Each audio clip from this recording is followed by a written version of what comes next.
Hello again. Thank you very much for staying with us here on The Full View. We continue to pay tribute to Zambia's founding president, Kenneth Kaunda, who, while in power, hosted many countries' movements, including South Africa, that were fighting for independence and democracy. So while we hear much of his politics in the coming days, we'll certainly hear that those close to the late former president are also paying their tributes. We're joined now live by Leonard Banda Chidziwa, the nephew of the former Zambian President Rupiah Banda. Mr. Chidziwa, thank you very much for your time this evening. But I want to start here. Let's play this video of you, President Kaunda, and his son Tianji. Let's take a look at this.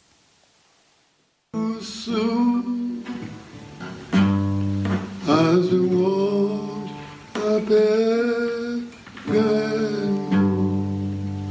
every kid was the same, begging who you are, live and on the dawn came we too soon.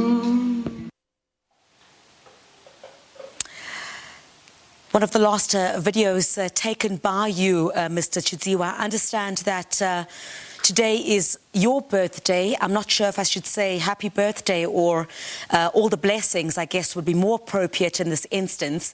I can imagine it's not as sweet as you would have liked it to be. Looking at that video, which was taken recently, it must be a very sad moment for you. Thank you so much, Griselda. Very, very, very, very true. It's a sad loss to me, considering, you know, I was so close to President Kaunda on a personal level and on a family level.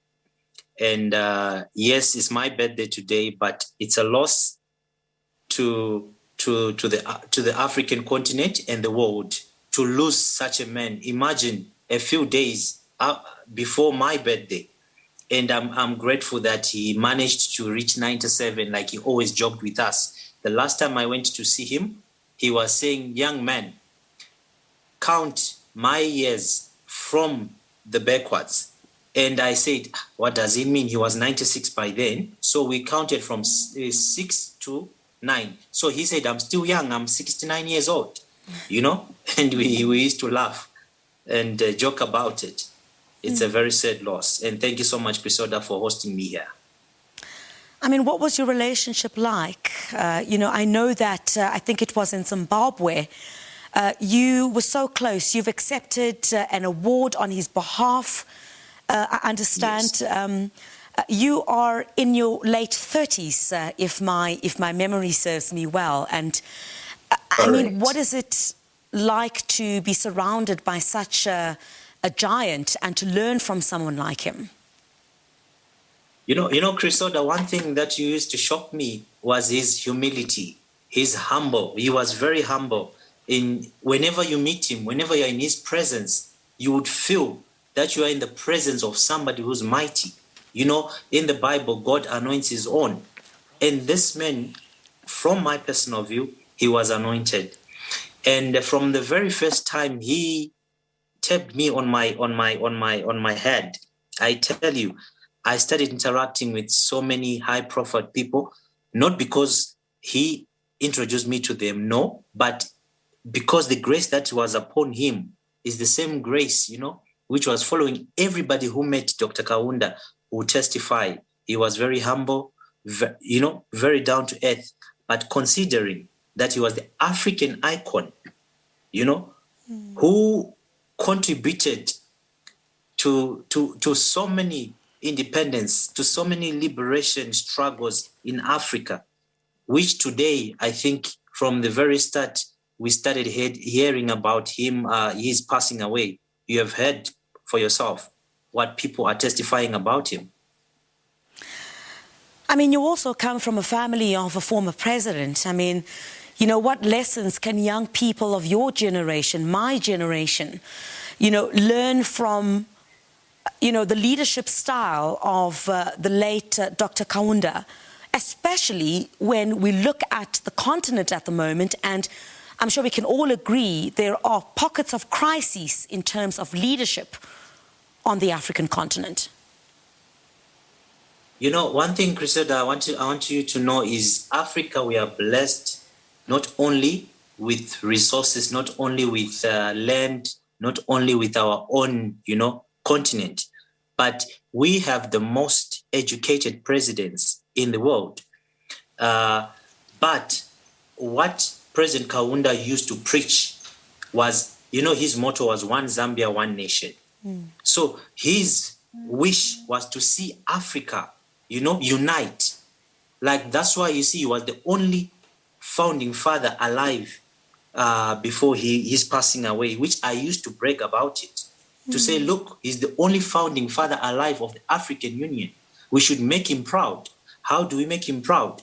We should, we should start thinking about the economical liberation. Yeah. They fought for the independence liberation war, for us to be independent.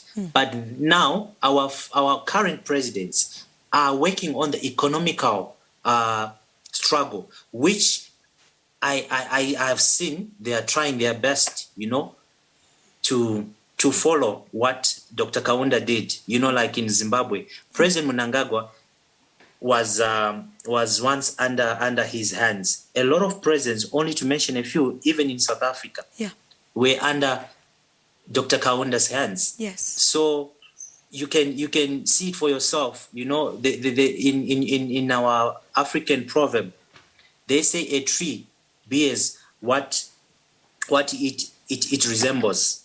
Meaning, if you've got a mango tree, you always have mangoes, of course. So he produced a lot of presidents, ambassadors, including my own grandfather, former President Rupiah Banda. Yes. He was an ambassador in his time. He was a minister, and he rose to become a president.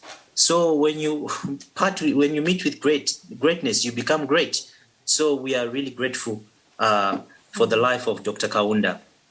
And you know what? Just before we let you go, Mr. Chidziwa, I want to take a look at that video again, and I'm really hoping our team will be able to bring it up. That was the last video that you took, and little did you know that that would be it.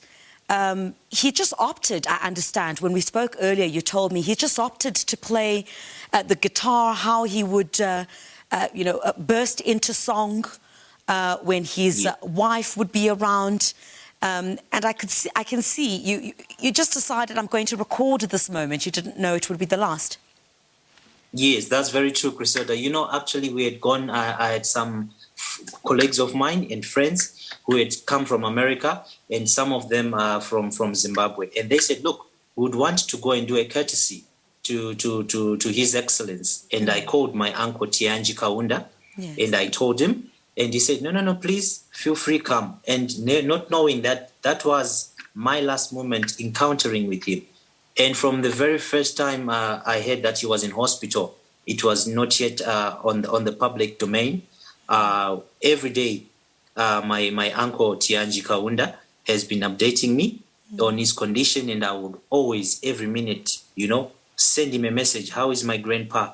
And only to hear a message from him to say your grandpa is normal. It's quite sad. I cannot celebrate my birthday, but I have to give all the credit to Dr. Kaunda for his well-lived life, which we are grateful for. For us to be independent like this is because of him and other fallen, departed African heroes. Mr. Chidziwa, thank you very much for sharing those precious moments with us here on SABC News. Leonard Banda Chidziwa, the nephew to the former Zambian President Rupiah Banda, very close to the Kaunda family.